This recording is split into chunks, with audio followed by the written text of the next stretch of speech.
It was just a proud family photo in 1872, but the girl's hand told a different story. The photograph sat in a climate-controlled archive in Richmond, Virginia. Its edges were yellowed, yet the image remained remarkably clear. 7 figures stood before a wooden backdrop. A man and woman in their 30s, flanked by 5 children. The father wore a dark suit just slightly too large, his hand resting protectively on the shoulder of the oldest boy.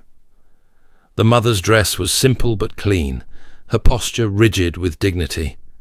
The children, 2 girls and 3 boys, appeared to range from about 5 to 14, all dressed in their finest clothing.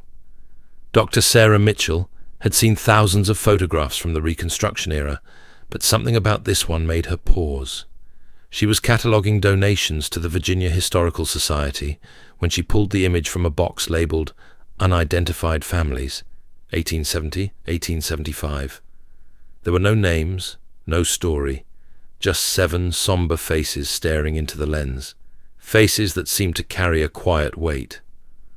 Under a magnifying lamp, Sarah studied each person carefully. The father's jaw was set, his eyes intense, with a look she couldn't define.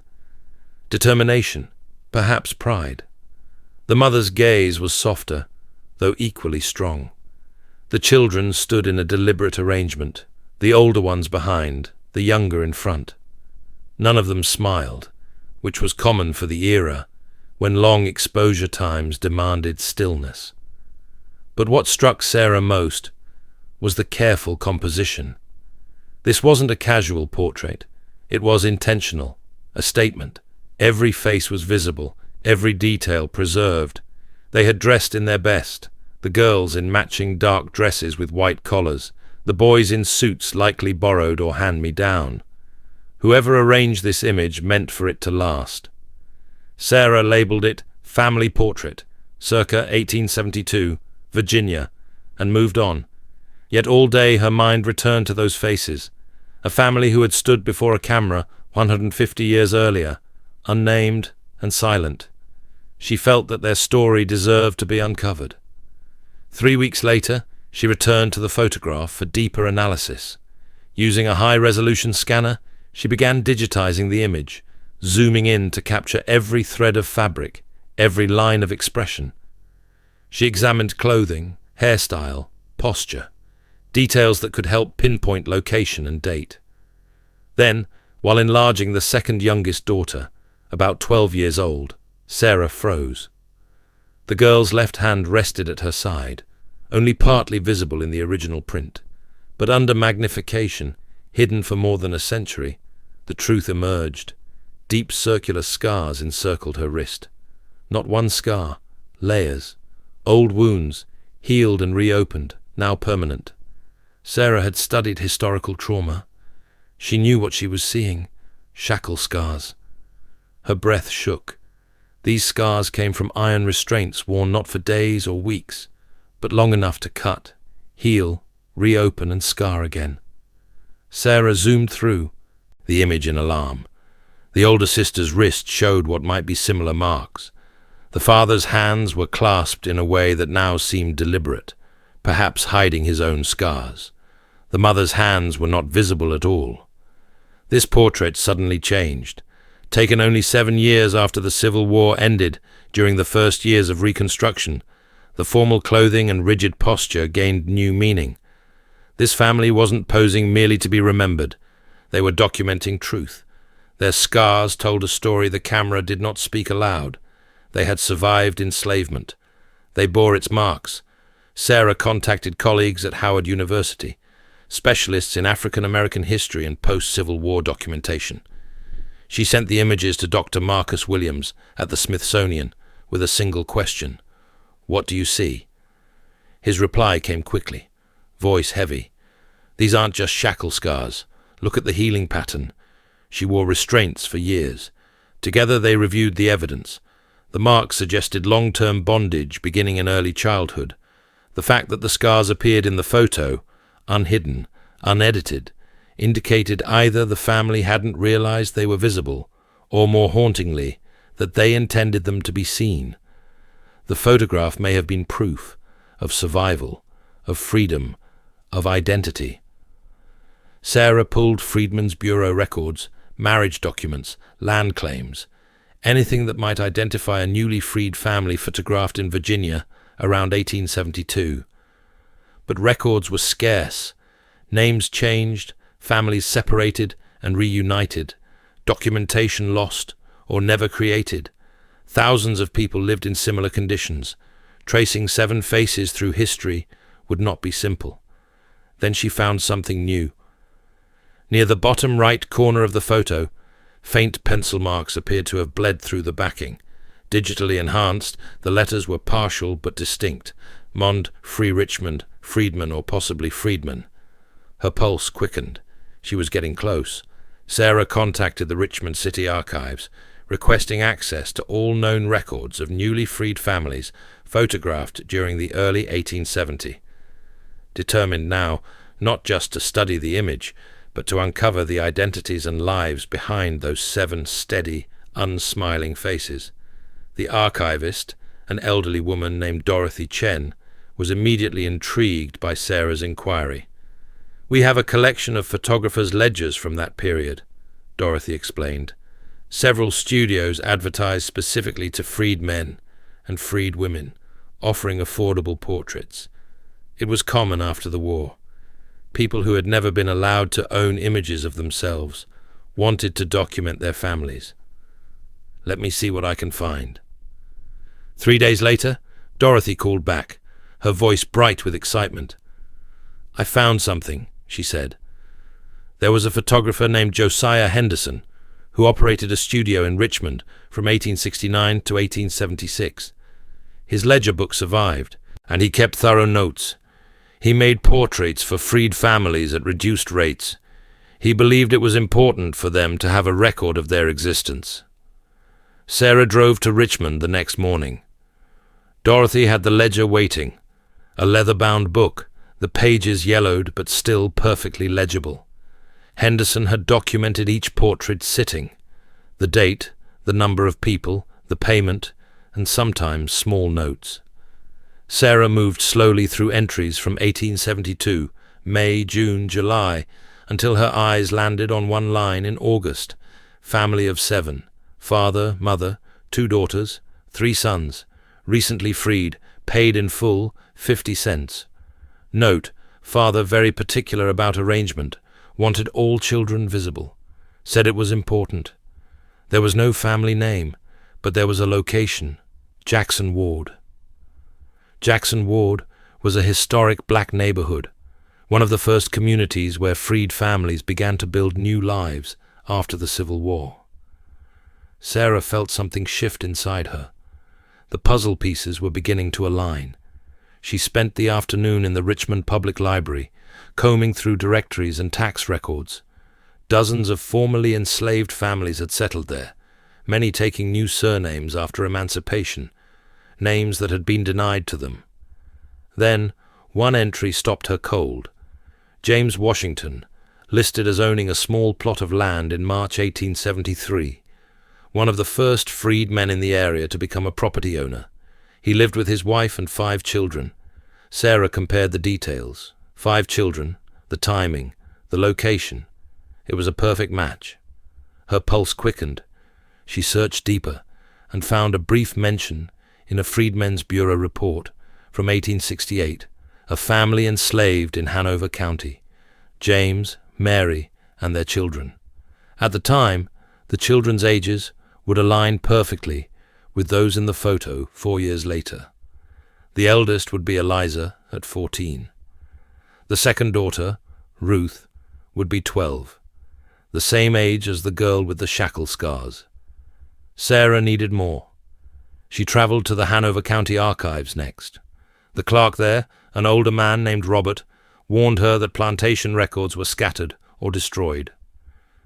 "Many slaveholders burned documents after the war," he said quietly. "They didn't want their cruelty preserved." Even so, some records remained. Sarah sifted through estate files, sale inventories, and ledgers where enslaved people were listed alongside cattle and tools, an indignity that twisted her stomach. Finally, in the 1860 census for Hanover County, she found it. Owner, William Cartwright, 23 enslaved individuals. Among them were James, 20, Mary, 19, Eliza, 2, and Ruth, infant. This was them.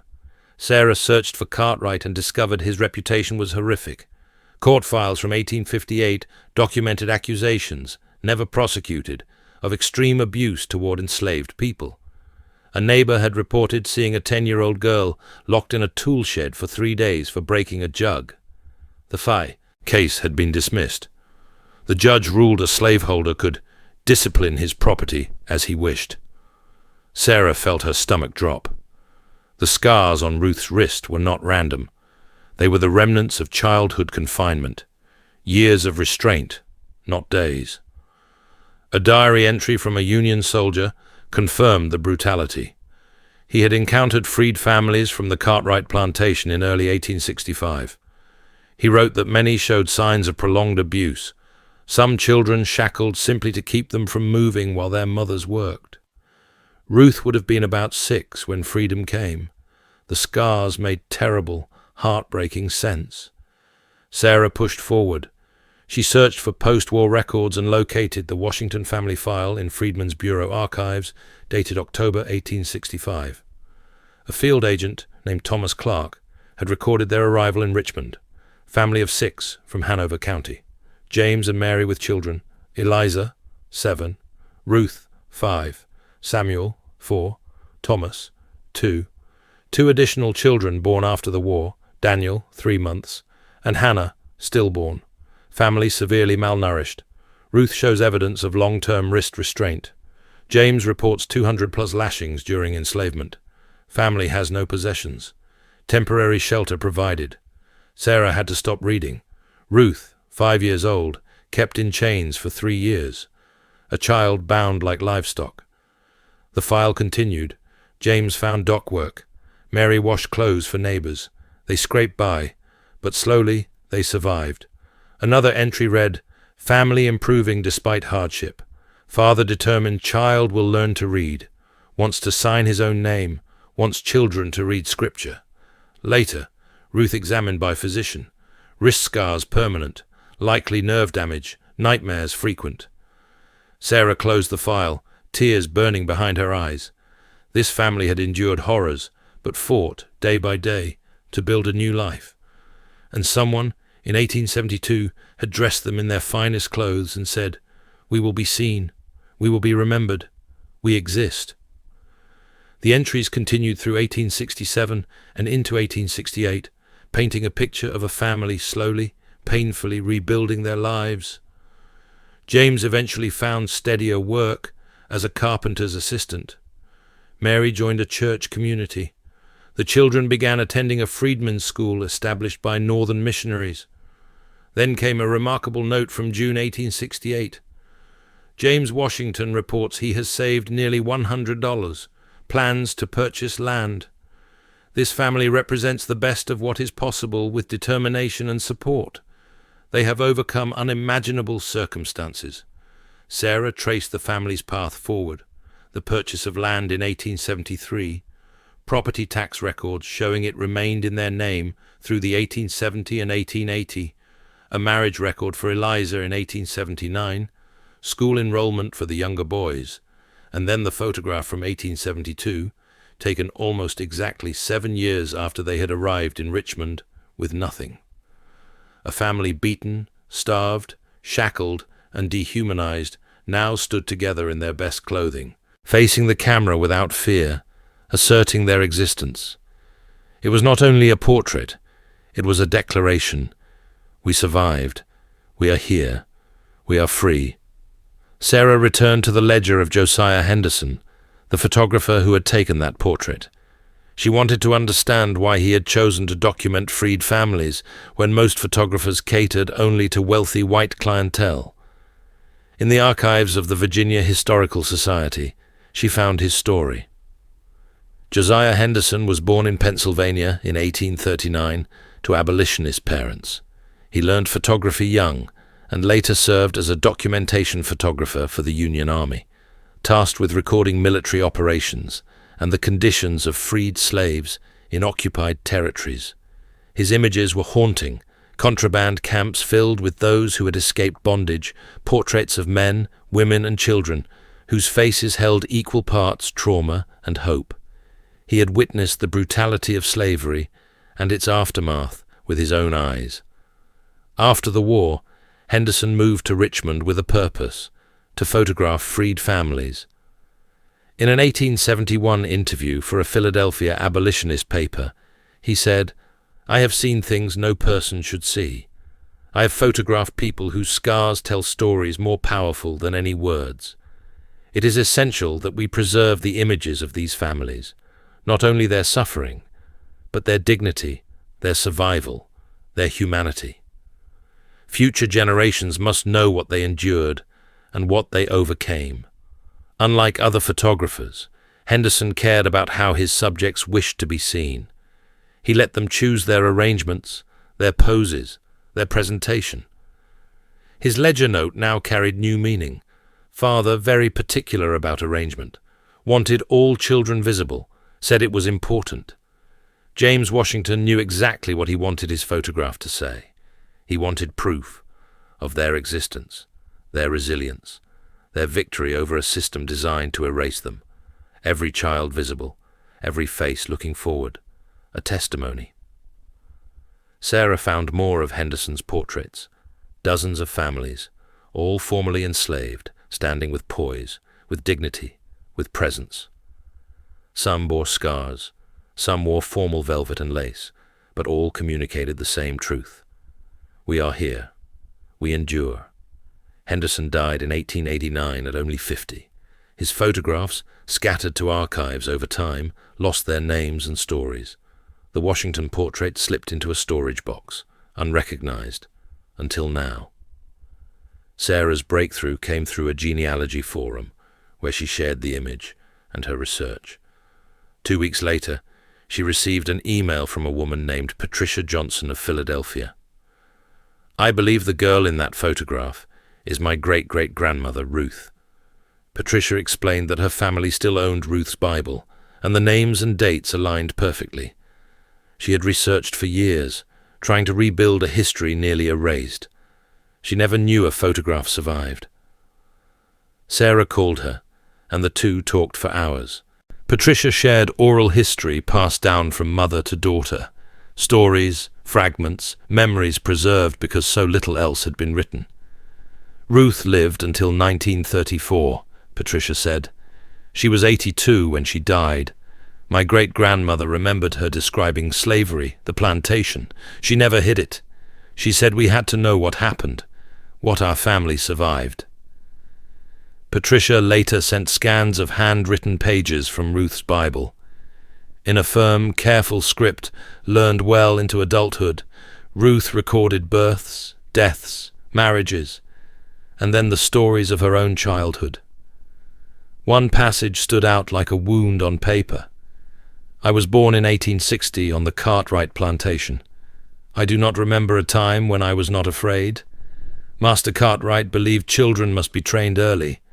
When I was 2 or 3, I was too little to know. He had iron cuffs put on my wrists so I wouldn't wander, so I would know my place.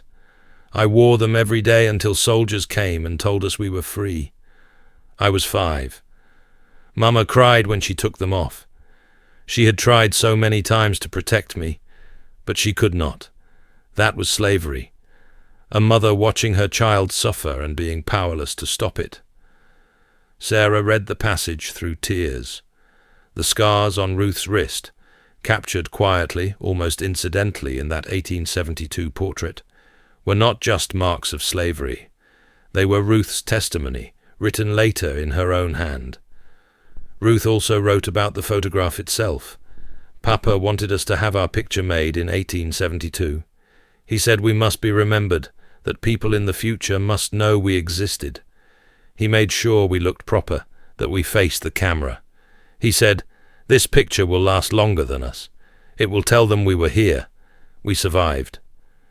If you'd like, I can continue the narrative from this exact point and help shape it into a polished chapter, article, documentary script, or YouTube storytelling format. Just tell me how you'd like to proceed. With Patricia's help, Sarah was able to trace the Washington family forward through time, uncovering what became of each member and revealing a legacy of generational resilience. James Washington continued working as a carpenter and in 1878 opened his own small shop in Richmond. He and Mary remained in Jackson Ward until their deaths. James in 1891 at 51 years old, Mary in 1897 at 57. They were laid to rest in the coloured section of Oakwood Cemetery, their modest headstones identifying them as formerly enslaved, forever free. Eliza, the oldest daughter, married a teacher named Joseph in 1879. She became a seamstress and the mother of 6 children. Her descendants, Patricia said, included teachers, ministers, and civil rights activists. One of Eliza's grandsons was among the first black students to integrate a Virginia high school in 1960. The younger boys, Samuel, Thomas, and Daniel, each chose a trade of their own. Samuel became a blacksmith, Thomas a mason, and Daniel a school teacher. All 3 remained in Richmond, raised families, and built lives rooted in community. Their descendants still lived in Virginia, and Patricia had connected with several through her genealogical research. But it was Ruth's story that struck Sarah most deeply. Despite the trauma she endured as a child, or perhaps because of it, Ruth became a fierce advocate for education and children's rights. In the 1890s, in her early 30s, she helped church groups establish schools for black children in rural Virginia. She spoke publicly about her experiences under slavery, not to sensationalize pain, but to insist that such injustice never be repeated. Patricia explained how Ruth would show her grandchildren the scars on her wrists and say, "These marks are proof of what hate can do, but I'm still here. I survived. I lived a full life. I raised children who were born free. That's what matters. We don't just survive evil, we overcome it. We build something better." Ruth married in 1879 and had 7 children, all of whom survived to adulthood, an extraordinary achievement for the era. She lived long enough to see her children educated, her grandchildren attend college, and her people make slow but undeniable progress after emancipation. Patricia sent Sarah a photograph of Ruth, taken in 1929, when she was 69 years old. Though the elderly woman looked very different from the 12-year-old girl in the 1872 portrait, her eyes were unchanged, clear, determined, unflinching, and faintly visible, even 65 years later, were the scars on her wrists, the permanent trace of a stolen childhood, but also of a life reclaimed. Sarah's research ultimately led to an exhibit at the Virginia Historical Society, opening the following February. She titled it, "The Washington Family, Survival, Freedom, and Dignity in Reconstruction-Era Virginia." The 1872 photograph was displayed at its center, properly identified at last, surrounded by documents she had unearthed. Freedman's bureau records, Henderson's ledger, Ruth's handwritten testimony, the family Bible, and photographs of descendants. Hundreds attended the opening. More than 40 members of the Washington family traveled from across the country, descendants of all 5 children, many of whom had grown up hearing stories, but had never known the photograph existed. Standing before the image, Patricia Johnson spoke.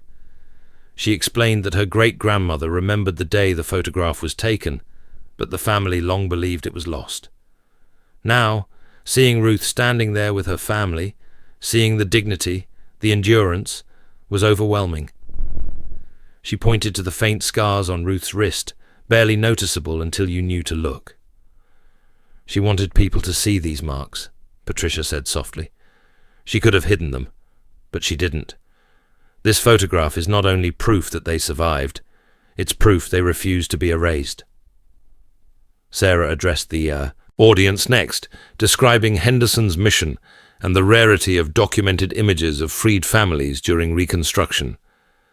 "This portrait she explained, was taken at a moment when hope briefly seemed possible, when the future felt open despite the weight of what preceded it.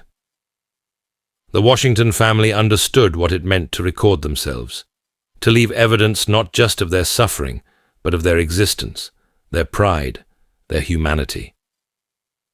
The exhibit included a section on each of the 5 children, tracing their lives through school records, business licenses, marriage certificates, and photographs of children, grandchildren, and great-grandchildren, an expansive family tree stretching from enslavement to freedom, invisibility to recognition.